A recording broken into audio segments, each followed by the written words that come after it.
মৰমৰ ছাত্ৰ-ছাত্ৰীসকল বহুদিন বিৰতিৰ মূৰত মই তোমালোকৰ মাজলৈ আহিছো এটা অতি দৰকাৰী ভিডিঅ' লৈ আজি এই ভিডিঅ'টোত মই তোমালোকৰ লগত আলোচনা কৰিবলৈ ওলাইছো সমাজ বিজ্ঞান বিষয়ৰ কিছুমান প্ৰশ্নাৱলীৰ ওপৰত যিবিলাক প্ৰশ্নৰ উত্তৰ তোমালোকে সাজু কৰি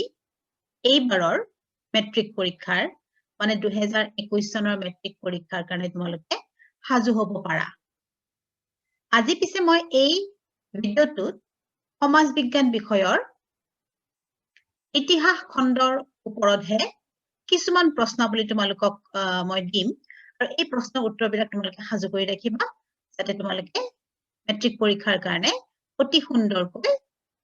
সাজু হৈ তাত তোমালোকে পৰীক্ষা লিখিব পাৰা আৰু মোৰ বিশ্বাস এই প্ৰশ্নৰ উত্তৰবিলাক তোমালোকে যদি সুন্দৰকৈ তৈয়াৰ কৰি লোৱা তেতিয়াহ'লে তোমালোকে বহু নম্বৰ পাবলৈ সক্ষম হ'বা সমাজ বিজ্ঞান বিষয়ৰ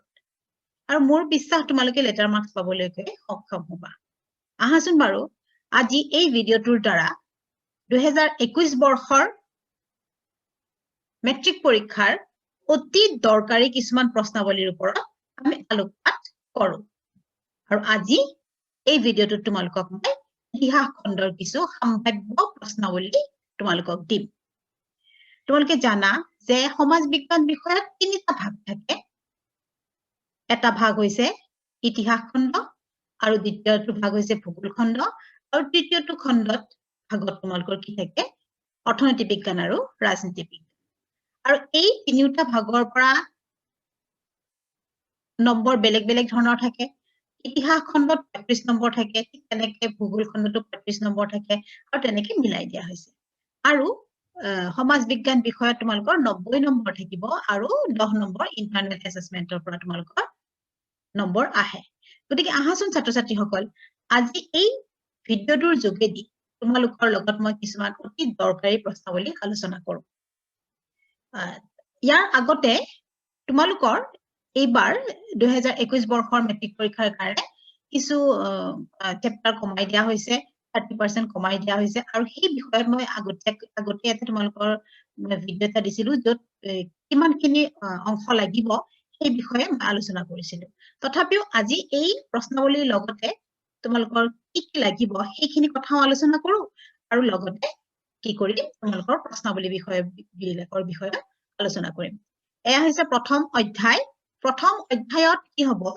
তোমালোকৰ প্ৰথম অধ্যায়ত নম্বৰ থাকে 6 নম্বৰ আৰু 6 নম্বৰৰ 3 নম্বৰ শৰ্ট কোৱেশ্চন আহিব আৰু 3 নম্বৰ আহিব লং কোৱেশ্চন মানে ডেসক্ৰিপটিভ টাইপৰ কোৱেশ্চন মানে বৰ্ণনা কৰিবলৈ দিব বহলাই লিখিবলৈ দিব আৰু তোমালোকক লাগিব কি প্ৰথম অধ্যায়টো হৈছে বংগ বিভাজন আৰু স্বদেশী আন্দোলন এই বংগ বিভাজন আৰু স্বদেশী আন্দোলনৰ পৰা তোমালোকৰ এইবাৰৰ মেট্ৰিক পৰীক্ষাৰ কাৰণে বংগভংগৰ পটভূমি নালাগে ঠিক তেনেদৰে স্বদেশী আন্দোলনৰ অৱদানো নালাগে আৰু ইয়াৰ পৰা আহিব তোমালোকৰ 6 নম্বৰ আৰু 6 নম্বৰ কেনেকৈ আহিব তোমালোকক ইতিমধ্যে মই কৈ দিলো আৰু এই নম্বৰবিলাকৰ পৰা তোমালোকৰ কি ধৰণৰ প্ৰশ্ন আহিব চোৱা প্ৰথম শৰ্ট কোৱেশ্চনৰ পৰা এইখিনিৰ পৰা তোমালোকৰ কেনেকুৱা ধৰণৰ প্ৰশ্ন আহিব পাৰে সম্ভাৱ্য প্ৰশ্নাৱলী কেনেকুৱা পূৰ্ববংগ আৰু অসমৰ লগত সংলগ্ন হোৱা বংগদেশৰ প্ৰধান তিনিটা ভৌগোলিক সংমণ্ডলৰ নাম উল্লেখ কৰা বংগভাষীয়ে জাতীয় শোক দিৱস কিদৰে পালন কৰিছিল 3 নম্বৰ প্ৰশ্ন এনেকুৱা হ'ব পাৰে স্বদেশী আন্দোলনৰ পটভূমিত ৰচিত কেইখনমান নাটকৰ নাম নাট্যকাৰৰ নামৰ সৈতে লিখা স্বদেশী আন্দোলনৰ পটভূমিত ৰচিত কেইখনমান গ্ৰন্থৰ নাম গ্ৰন্থকাৰৰ নামৰ সৈতে লিখা ঠিক তেনেকৈ স্বদেশী আন্দোলনৰ সময়ত গঢ় লৈ উঠা কেইখনমান জাতীয় শিক্ষানুষ্ঠানৰ নাম লিখা 6 নম্বৰ প্ৰশ্ন স্বদেশী আন্দোলনৰ সময়ত নেতৃত্ব দিয়া বংগদেশৰ কেইগৰাকীমান মহিলা নেত্ৰীৰ নাম লিখা ইয়াতে তোমালোকৰ যেহেতু 3 নম্বৰ থাকে এই যে মই কেইখনমান নাটকৰ নাম কেইখনমান গ্ৰন্থৰ নাম কেইখনমান জাতীয় অনুষ্ঠানৰ নাম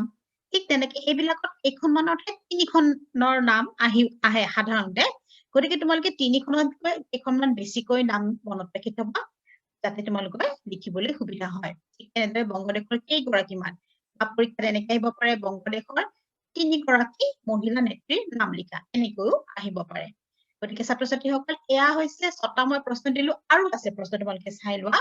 পিছৰ স্লাইডত মই তোমালোকক দেখুৱাই দিছো আৰু এই প্ৰশ্নৰ উত্তৰবিলাক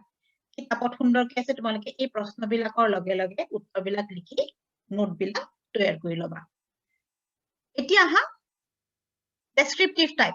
ডেসক্ৰিপটিভ কোৱেশ্চন 3 নম্বৰৰ অলপমান বহলাই লিখা প্ৰশ্ন আহে এইবিলাকৰ ভিতৰত কেনেকৈ আহিব পাৰে চোৱা 1 নম্বৰ হল বংগ বিভাজন কি আছিল বংগ বিভাজনৰ অন্তৰ্নিহিত উদ্দেশ্য কি আছিল এনেকৈ যেতিয়া দুটা প্ৰশ্ন থাকিব তেতিয়া নম্বৰ ভাগ ভাগ কৰি দিয়ে বংগ বিভাজন মানে কি আৰু বংগ বিভাজনৰ অন্তৰ্নিহিত উদ্দেশ্য কি আছিল লৰ্ড কাৰ্জনে বংগ ভংগ প্ৰস্তাৱ গ্ৰহণ কৰাৰ কাৰণসমূহ কি কি এই 1 নম্বৰ আৰু 2 নম্বৰ প্ৰশ্নৰ উত্তৰ মানে একে ধৰণৰে হ'ব কিন্তু প্ৰশ্নটো দিয়াৰ ধৰণ বেলেগ হ'ব পাৰে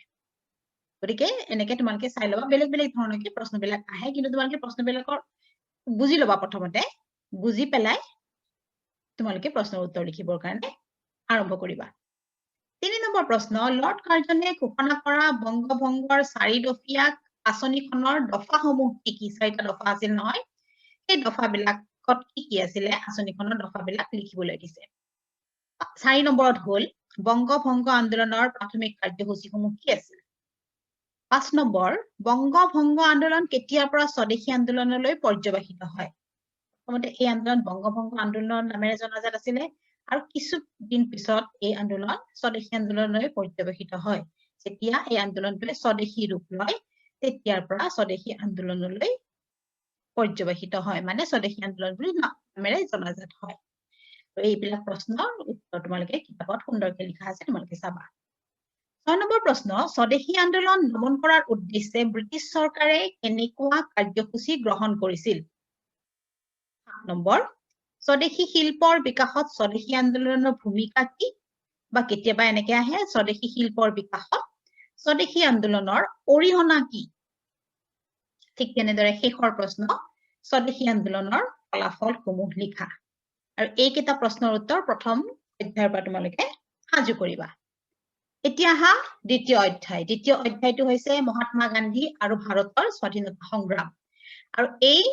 অধ্যায়ৰ পৰা তোমালোকৰ আহিব 7 নম্বৰ 7 নম্বৰ আহিব আৰু এই 7 নম্বৰৰ ভিতৰত 1 নম্বৰ আহিব এমসিকিউ মানে হৈছে মাল্টিপল চইচ কোৱেশ্চন তোমালোকৰ 4টা উত্তৰ থাকিব তাৰে ভিতৰত এটা শুদ্ধ উত্তৰ থাকিব প্ৰশ্নৰ মতে সেই শুদ্ধ উত্তৰটো তোমালোকে লিখিব লাগে এয়া হৈছে এমসিকিউ 2 নম্বৰ আহিব শৰ্ট কোৱেশ্চন আৰু 4 নম্বৰ আহিব ডেসক্ৰিপটিভ টাইপ টোটেল 7 নম্বৰ আৰু এই অধ্যায়ৰ পৰা 2.13 পৰা 2.18 লৈকে নেলাগে ঠিক তেনেকে 2.20 নেলাগে গতিকে বাকিখিনি যিখিনি আছে এইখিনি পৰা তোমালোকে পঢ়িব লাগিব আৰু তোমালোকক যেহেতু এবাৰৰ সিলেবাস কমাই দিয়া হৈছে 30% কমাই দিয়া হৈছে সেই কাৰণে তোমালোকে এইখিনিৰ পৰাই যথেষ্ট প্ৰশ্ন আহিব পাৰে গতিকে তোমালোকে হেনেকে প্ৰশ্ন উত্তৰবিলাক সাজু কৰি ৰাখিব লাগিব তোমালোকক মই এই ভিডিঅটোত এমসিকিউ প্ৰশ্ন দিয়া নাই বহুত এমসিকিউ প্ৰশ্ন আহিব পাৰে এই প্ৰশ্নখিনি তোমালোকে সৰু সৰু 1 নম্বৰৰ প্ৰশ্ন তোমালোকে নিজে চাই থব লাগিব নহলে মোৰ এই ভিডিঅটো বহুত বেছি দীঘল হৈ যাব সেই কাৰণে মই 1 মাৰ্কৰ এমসিকিউ কোৱেশ্চনছ বিলাক এই ভিডিঅত তোমালোকক দিয়া নাই কেতিয়াবা সময় পালে সেই এমসিকিউ প্ৰশ্নবিলাক মই তোমালোকক দি দিম এতিয়া হা 2 নম্বৰৰ শৰ্ট কোৱেশ্চন বিলাক সেকেন্ড চেপ্টাৰৰ দক্ষিণ আফ্ৰিকাত ভাৰতীয়সকলে কেনে ধৰণৰ অবিচাৰৰ সন্মুখীন হৈছিল 2 নম্বৰ মহাত্মা গান্ধীয়ে দক্ষিণ আফ্ৰিকাত গঢ়ি তোলা এটা ৰাজনৈতিক সংগঠন আৰু এখন বাতৰি কাকতৰ নাম লিখা 3 নম্বৰ গান্ধীৰ মতে সত্যাগ্ৰহ শব্দৰ অৰ্থ কি তেওঁ সত্যাগ্ৰহৰ ধাৰণাটো গ্ৰহণ কৰোতে কাৰ দ্বাৰা প্ৰভাৱান্বিত হৈছিল 4 নম্বৰ কি ঘটনাই গান্ধীজীক সৰ্বভাৰতীয় নেতা ৰূপত প্ৰতিষ্ঠিত কৰিছিল 5 নম্বৰ ৰবীন্দ্ৰনাথ ঠাকুৰে কিয় নাইট উপাধি ত্যাগ কৰিছিল 6 নম্বৰ হৈছে খিলাফত সমিতি কাৰ নেতৃত্বত গঢ়ি উঠিছিল এই সমিতিৰ উদ্দেশ্য কি আছিল 7 নম্বৰ চোৱা অসহযোগ আন্দোলনৰ দুটা ইতিবাচক দিশ উল্লেখ কৰা 8 নম্বৰ হৈছে অসহযোগ আন্দোলনৰ দুটা নেতিবাচক দিশ উল্লেখ কৰা অসহযোগ আন্দোলন লাগিব তাৰে কিছুমান ইতিবাচক মানে পজিটিভ কথা কিছুমান আছে কিছুমান ভাল কথাও আছে আৰু কিছুমান নেতিবাচক মানে নেগেটিভ দিশ কিছুমান আছে গতিকে এইবিলাক হৈছে ইতিবাচক আৰু নেগেটিভ দিশবিলাক কিতাপত সুন্দৰকৈ আছে তোমালোকে চাই ল'বা আৰু সেইবিলাক তোমালোকৰ প্ৰশ্নত আহিব পাৰে ইয়াতে দুটা দিয়া হৈছে কাৰণ 2 মাৰ্কছ এইবিলাক আহিব পাৰে পৰীক্ষাত 9 নম্বৰ প্ৰশ্ন হৈছে সাইমন কমিশন ভাৰতলৈ অহাৰ উদ্দেশ্য কি আছিল এইবিলাক সৰু সৰু প্ৰশ্ন এই সৰু সৰু প্ৰশ্নবিলাকৰ নম্বৰ থাকিব পাৰে 2 10 নম্বৰ হৈছে আইন অমান্য আন্দোলনৰ অন্যতম প্ৰধান কাৰণ কি আছিল 11 নম্বৰ হৈছে সীমান্ত গান্ধীৰ প্ৰকৃত নাম কি আছিল তেওঁৰ আন্দোলনটোৰ নাম কি আছিল 12 নম্বৰ গান্ধী আৰউইন চুক্তিৰ কেইটামান শৰ্ত উল্লেখ কৰা দুটা শৰ্ত লিখিব দিব পাৰে কিন্তু তোমালোকে কিতাপত কেইবাটাও শৰ্ত আছে গতিকে এই কেইটামান শৰ্ত তোমালোকে মনত ৰাখি থবা 13 নম্বৰ হৈছে দাণ্ডি যাত্ৰা কি সবৰমতী আশ্ৰমৰ পৰা দাণ্ডিলৈ দূৰত্ব কিমান 14 নম্বৰ হৈছে কেতিয়া আৰু ভাৰতীয় জাতীয় কংগ্ৰেছৰ কোনখন অধিৱেশনত মূল দাবী হিচাপে পূৰ্ণ স্বৰাজৰ দাবী উত্থাপন কৰা হৈছিল ভাৰতীয় জাতীয় কংগ্ৰেছৰ কোনখন অধিৱেশন আৰু সেই অধিৱেশনখন কেতিয়া হৈছিল কোন চনত হৈছিল সেইটো প্ৰশ্ন সুধিছে ইয়াত গতিকে কেতিয়া মানে চনটো লিখিব লাগিব আৰু কোনখন মানে কি ঠাইত এই অধিৱেশনখন অনুষ্ঠিত হৈছিল কোনখন অধিৱেশন লাহোৰত অনুষ্ঠিত হোৱা অধিৱেশনখন লাহোৰত অনুষ্ঠিত হোৱা অধিৱেশনখন তোমালোকে চাই লবা প্ৰশ্নৰ উত্তৰবিলাক কিতাপত পাই যাবা এতিয়া চোৱা 4 নম্বৰৰ ডেসক্ৰিপটিভ ডাঙৰ প্ৰশ্ন 4 নম্বৰ থাকে সম্ভাব্য প্ৰশ্নাৱলীবিলাক কেনেকুৱা 1 নম্বৰ যে সত্যাগ্ৰহ বুলিলে কি বুজা যি তিনিটা স্থানীয় বিবাদৰ ক্ষেত্ৰত গান্ধীজীয়ে ভাৰতত সত্যাগ্ৰহক প্ৰথমতে প্ৰয়োগ কৰিছিল এই তিনিটাৰ বিষয়ে সংক্ষিপ্ত বিৱৰণ দিয়া 1+3 1+3 4 নম্বৰৰ প্ৰশ্ন ইয়াৰ কাৰণে 1 থাকিব আৰু তিনিটা স্থানীয় বিবাদৰ কাৰণে 3 নম্বৰ থাকিব 2 নম্বৰ প্ৰশ্ন হৈছে ভাৰতত খিলাফত আন্দোলন কিয় আৰম্ভ হৈছিল 3 নম্বৰ মহাত্মা গান্ধীৰ নেতৃত্বত পৰিচালিত অসহযোগ আন্দোলনৰ বিষয়ে আলোচনা কৰা আৰু এই আন্দোলনৰ স্থগিতকৰণৰ কাৰণ উল্লেখ কৰা কিয় অসহযোগ আন্দোলন স্থগিত কৰিবলগীয়া হৈছিল ইয়াতে আহিব তোমাৰ কি চৌৰি চৌৰাৰ ঘটনাৰ কাৰণে সুন্দৰকৈ কিতাপত আছে ছাত্ৰ ছাত্ৰীসকল তোমালোকে তো পঢ়িছাই ইতিমধ্যে পঢ়িছাই কিন্তু প্ৰশ্ন উত্তৰবোৰ খুব মানে সিস্টেমেটিক্যালি তোমালোকে লিখি উলিয়াবা যাতে উত্তৰবিলাক খুব সুন্দৰকৈ দিব পাৰা আৰু বহুত বেছি কথা লিখিব নালাগে যিখিনি কথা সুধিছে সেইখিনি কথাই লিখিব লাগিব আৰু মূল কথাখিনি উল্লেখ কৰিব লাগিব তোমালোকৰ উত্তৰত 4 নম্বৰ প্ৰশ্ন হৈছে আইন অমান্য আন্দোলনৰ মূল লক্ষ্য কি আছিল আৰু এই আন্দোলনৰ মূল বৈশিষ্ট্যসমূহ কি আছিল 5 নম্বৰ হৈছে কি পৰিস্থিতিত ভাৰত ত্যাগ আন্দোলনৰ সূচনা হৈছিল ভাৰতৰ স্বাধীনতা আন্দোলনত এই আন্দোলনক তুমি আন্দোলনৰ কাৰ্যসূচীক তুমি মাইলৰ খুঁটি হিচাপে সাব্যস্ত কৰিব খোজানে তোমাৰ মতামতৰ সমৰ্থনত যুক্তি দিয়া তাৰ মানে ইয়াৰ তোমাৰ কিছুমান যুক্তি দিব লাগিব তুমি ইয়াক সফল হৈছিল নে হোৱা নাছিল এই কথাটো তুমি যুক্তি সহকাৰে বুজাই লিখিব লাগিব আৰু 6 নম্বৰ প্ৰশ্ন হৈছে 1947 চনৰ ভাৰত স্বাধীন আইনৰ মূল দফা 4টা লিখা আৰু এয়া হৈছে দ্বিতীয় অধ্যায়ৰ প্ৰশ্নাৱলী সম্ভাব্য প্ৰশ্নাৱলী এইবাৰ আহা তৃতীয় অধ্যায়লৈকে আৰু এই তৃতীয় অধ্যায়টো হৈছে অসমত ব্ৰিটিছ বিৰোধী জাগৰণ আৰু কৃষক বিদ্ৰোহ আৰু এই অধ্যায়ৰ পৰাও তোমালোকৰ পৰীক্ষা 7 নম্বৰ আহিব আৰু এই 7 নম্বৰ কেনেকৈ আহিব 1 নম্বৰ থাকিব এমসিকিউ আৰু 3 নম্বৰ থাকিব শৰ্ট আৰু 3 নম্বৰ থাকিব ডেসক্ৰিপটিভ 7 নম্বৰ এমসিকিউ প্ৰশ্নটো দিয়া নাই তোমালোকক মই ইতিমধ্যে উল্লেখ কৰিছো এতিয়া আহা আৰু তাৰ আগতে চাই লওঁ ছাত্ৰ ছাত্ৰীসকল আৰু এই অধ্যায়ৰ পৰা কি কোনখিনি অংশ আমাক নালাগে পৰীক্ষাৰ কাৰণে এইবাৰৰ পৰীক্ষাৰ কাৰণে দেই আৰু এই অধ্যায়ৰ পৰা 3.3 পৰা 3.5 এইকেইটা অংশ আমাক নালাগে গতিকে 3.3 পৰা 3.0 পৰা 3.2 লৈকে আমাক পৰীক্ষা লাগিব 3 নম্বৰৰ কাৰণে 3 নম্বৰ শৰ্ট প্ৰশ্নৰ কাৰণে সমূহ উত্তৰৰ প্ৰশ্নৰ কাৰণে কিছুমান প্ৰশ্ন চোৱা 1 নম্বৰ হৈছে অসমৰ পৰা ব্ৰিটিছক খেদুৱাৰ ষড়যন্ত্ৰত মণিৰাম দেৱানক কোনে কোনে সঁহাৰি জনাইছিল ফুলগুৰি ধেবাৰ মূল কাৰণসমূহ কি কি আছিল 3 নম্বৰ ইতিহাসত ফুলগুৰি ধেবাৰ গুৰুত্ব কি 4 নম্বৰ প্ৰশ্ন অসমৰ পৰা ব্ৰিটিছক খেদুৱাৰ ষড়যন্ত্ৰৰ মূল নায়ক কোন আছিল মণিৰাম দেৱানে মফত মিলছক দিয়া আৰ্জি কি উল্লেখ কৰিছিল আমিতো জানোৱেই অসমৰ পৰা ব্ৰিটিছক খেদোৱাৰ ষড়যন্ত্ৰৰ মূল নায়ক কোন আছিল মণিৰাম দেৱান এই প্ৰশ্নত উল্লেখ কৰিছে চোৱা মণিৰাম দেৱান আৰু মণিৰাম দেৱানে মফত মিলছ আমাৰ অসমলৈ আহিছিল আৰু তেওঁ কিছুমান এপ্লিকেশন দিছে আৰ্জি মানে হৈছে এপ্লিকেশন আৰু এপ্লিকেশনত কিছুমান কথা তেওঁ লিখিছিল আৰু সেই কথাবিলাক কি এইটো প্ৰশ্ন সুধিছে তোমালোকক 5 নম্বৰ প্ৰশ্ন হৈছে অসমত 1857 চনৰ বিদ্ৰোহৰ গুৰুত্ব কি আছিল 1857 চনত কি বিদ্ৰোহ হৈছিল চিপাহী বিদ্ৰোহ হৈছিল গতিকে এই চিপাহী বিদ্ৰোহৰ গুৰুত্বনো কেনেকুৱা আছিল অসমত এই বিষয়ে প্ৰশ্ন সুধিছে 6 নম্বৰ প্ৰশ্ন অসমত কৃষক বিদ্ৰোহৰ আৰম্ভণিৰ কাৰণ কি আছিল চিপাহী বিদ্ৰোহৰ পিছত অসমত এলানি কৃষক বিদ্ৰোহ হয় আৰু এই কৃষক বিদ্ৰোহ কি কাৰণত হৈছিল তাৰে প্ৰশ্ন সুধিছে 7 নম্বৰ ব্ৰিটিছৰ দিনত অসমৰ কৃষকৰ দুৰৱস্থাৰ কাৰণ কি বুলি তুমি ভাবা কিহৰ কাৰণে দুৰৱস্থা হৈছিল কিয় কৃষকে ব্ৰিটিছৰ বিৰুদ্ধে বিদ্ৰোহ আৰম্ভণি কৰিছিল সেইবিলাক কথা লিখিবলৈ দিছে এতিয়া 3 নম্বৰ ডেসক্ৰিপটিভ কোৱেশ্চনৰ কাৰণে ডাঙৰ প্ৰশ্নৰ কাৰণে এইকেইটা প্ৰশ্ন চোৱা অসমত 1857 চনৰ বিদ্ৰোহৰ কাৰণসমূহ চমুকৈ ব্যাখ্যা কৰা এইকেইটা তোমালোকৰ কাৰণ কিতাপত খুব সুন্দৰকে পইণ্ট ওয়াইজ দিয়া আছে তোমালোকে তাৰ পৰা চাই 2 নম্বৰ প্ৰশ্ন হৈছে অসমত কেতিয়াৰ পৰা আৰু কি কি কাৰণত ব্ৰিটিছ বিৰোধী জাগৰণ হয় ব্ৰিটিছৰ বিৰুদ্ধে কিয় বিদ্ৰোহ হৈছিল অসমত এইবিলাক কথা লিখিবলৈ দিছে ইতিহাসত ফুলগুৰি ঢেবৰ ওপৰত টোকা লিখা চমু টোকা লিখিব দিছে 4 নম্বৰ প্ৰশ্ন কি কি কাৰণত অসমত 1857 চনৰ বিদ্ৰোহ ব্যৰ্থ হৈছিল আলোচনা কৰা চিপাহী বিদ্ৰোহ অসমত ব্যৰ্থ হয় আৰু এই ব্যৰ্থতাৰ কাৰণ কিছুমান আছে এই কাৰণবিলাক লিখিবলৈ দিছে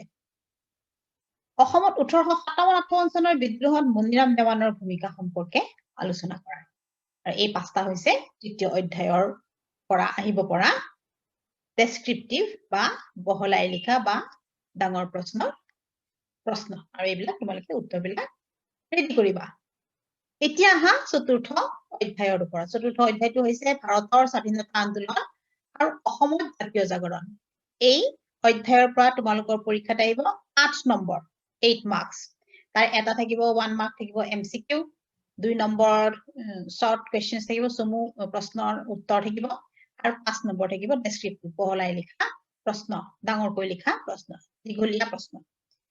আৰু এই চেপ্টাৰৰ পৰা তোমালোকৰ কি লাগিব 4.03 পৰা 4.06 প্ৰথমতে নালাগে এই চাৰিটা অংক নালাগে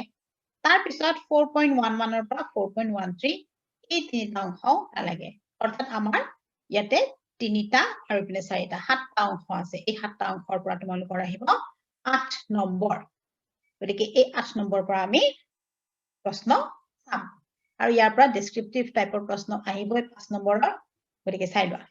এমসিকিউ তোমালোকক নিদিও বুলিয়ে কৈছো এতিয়া এইটো ভিডিঅ'ত গতিকে এতিয়া আমি চাম 2 নম্বৰ শৰ্ট কোৱেশ্চনছ কিছুমান চাম এনেকুৱা প্ৰশ্ন আহিব পাৰে চোৱা সম্ভাৱ্য প্ৰশ্ন বুলি 2 মাৰ্কস শৰ্ট কোৱেশ্চনছ 1 নম্বৰ অসমত কোম্পানীৰ দিন বুলিলে কোনখিনি সময়ক বুজা যায় ইংৰাজসকলে প্ৰৱৰ্তন কৰা আধুনিক শিক্ষাৰ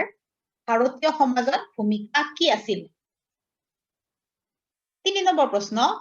অসমীয়া ভাষা উন্নতি সাধিনী সভা কোন সনত কি উদ্দেশ্যেৰে গঠিত হৈছিল কোন সনতৰ কাৰণে 1 নম্বৰ কি উদ্দেশ্যটোৰ কাৰণে 1 নম্বৰ 2 নম্বৰ আহে 4 নম্বৰ প্ৰশ্ন হৈছে অসমীয়া ভাষা উন্নতি সাধিনী সভাৰ কাৰ্যাৱলীসমূহ লিখা 5 নম্বৰ প্ৰশ্ন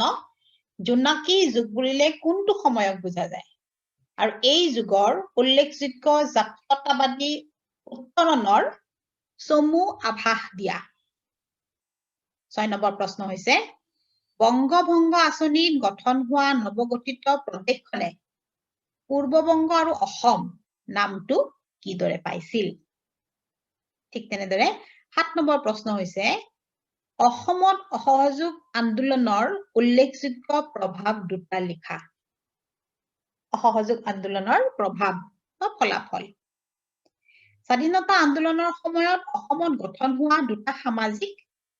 ৰাজনৈতিক সংগঠনৰ নাম লিখা আৰু 9 নম্বৰ প্ৰশ্ন হৈছে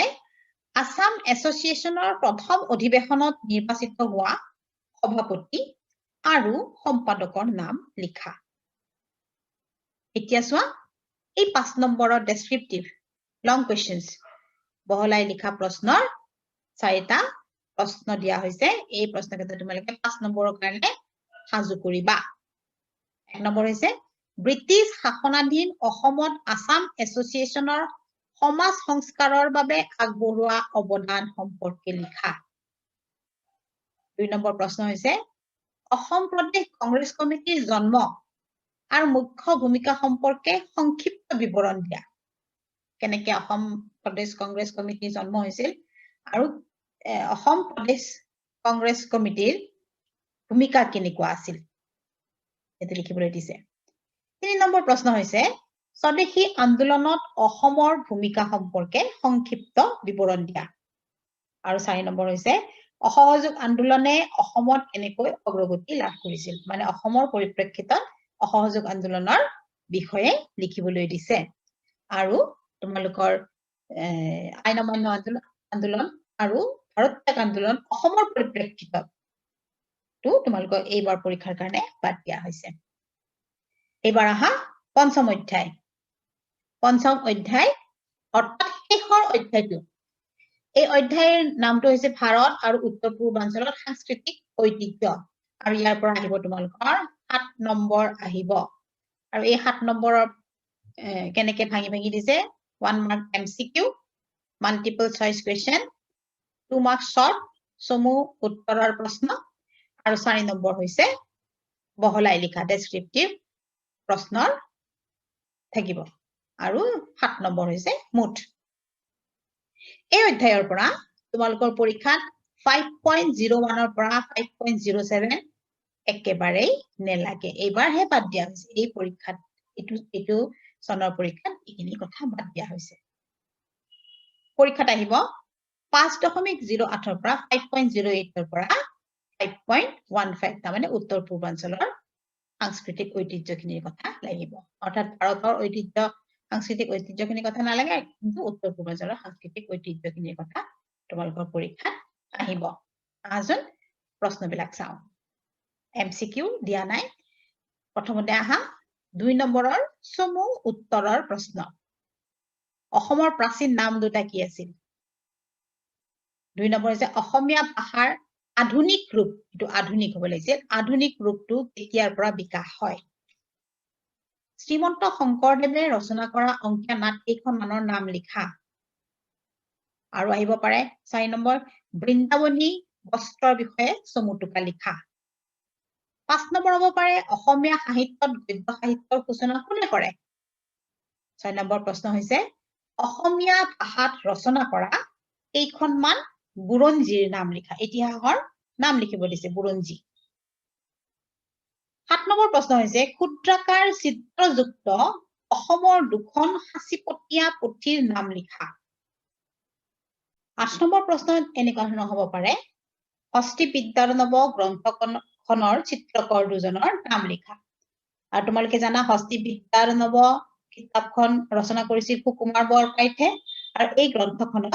দিলবৰ আৰু দোসাই নামৰ দুজন চিত্ৰকৰে চিত্ৰ অংকন কৰিছিল পিছৰ প্ৰশ্ন হ'ব পাৰে 9 নম্বৰ প্ৰশ্ন অসমত নিৰ্মিত প্ৰাচীন মন্দিৰবোৰ কি শৈলীৰ এই মন্দিৰবোৰত দেখা দুটা অংশ কি শৈলীৰে এই মন্দিৰবিলাক নিৰ্মাণ কৰা হৈছিল আৰু এই মন্দিৰবোৰত দেখা দুটা অংশ কি 10 নম্বৰ প্ৰশ্ন হ'ব পাৰে তলাতল ঘৰটোৰ নিৰ্মাণ কাৰ্য কোনে আৰম্ভ কৰিছিল আৰু কোনে সমাপ্ত কৰিছিল 8 নম্বৰ প্ৰশ্ন হ'ব পাৰে চাংৰুং ফুকন কোন আছিল তেওঁৰ কি দায়িত্ব আছিল বিহুৰ সমধৰ্মী হিচাপে নামনি অসমত উদযাপিত হোৱা দুটা স্থানীয় উৎসৱৰ নাম লিখা 13 নম্বৰ হ'ব পাৰে দৰঙৰ দুবিধ লোকনৃত্যৰ নাম লিখা কামৰূপীয়া লোকগীত আৰু গোৱালপৰীয়া লোকগীতৰ মূল বিষয়বস্তু কি ইয়াৰ পিছত আহা শেষৰ আমি এই স্লাইডখিনি চাও আৰু ইয়াতে মই দিছো তোমালোকক 4 নম্বৰত আহিব পৰা ডাঙৰ প্ৰশ্ন ডেসক্ৰিপটিভ প্ৰশ্ন 1 নম্বৰ হ'ব পাৰে উত্তৰ পূৰ্বাঞ্চলৰ এক উমৈহতীয়া সুকীয়া পৰিচয় কেনেদৰে সৃষ্টি হৈছে উত্তৰ পূৰ্বাঞ্চলৰ ৰাজ্যসমূহৰ ধৰ্মীয় বাতাবৰণৰ বিষয়ে চমুকৈ লিখা 3 নম্বৰ প্ৰশ্ন অসমৰ লোক সংস্কৃতিলৈ বিহুৰ অৱদান সম্পৰ্কে মতামত দিয়া আৰু বিহুৰ প্ৰশ্ন প্ৰায় আহে তোমালোকে বিহুৰ খিনি চাই লবা 4 নম্বৰ প্ৰশ্ন হ'ব পাৰে অসমৰ ধৰ্মীয় বিবিধতা আৰু সংহতিৰ বিষয়ে লিখা আৰু 5 নম্বৰ প্ৰশ্ন হ'ব পাৰে উত্তৰ পূৰ্বাঞ্চলৰ অন্য ৰাজ্য কেইখনৰ তুলনাত অসমত সাংস্কৃতিক বিবিধতা সংমিশ্ৰণ আৰু বিবৰ্তন কিয় অধিকতৰ হৈছে চমুকৈ লিখা ছাত্ৰ ছাত্ৰীসকল এই প্ৰশ্নৰ উত্তৰসমূহ তোমালোকে সুন্দৰকে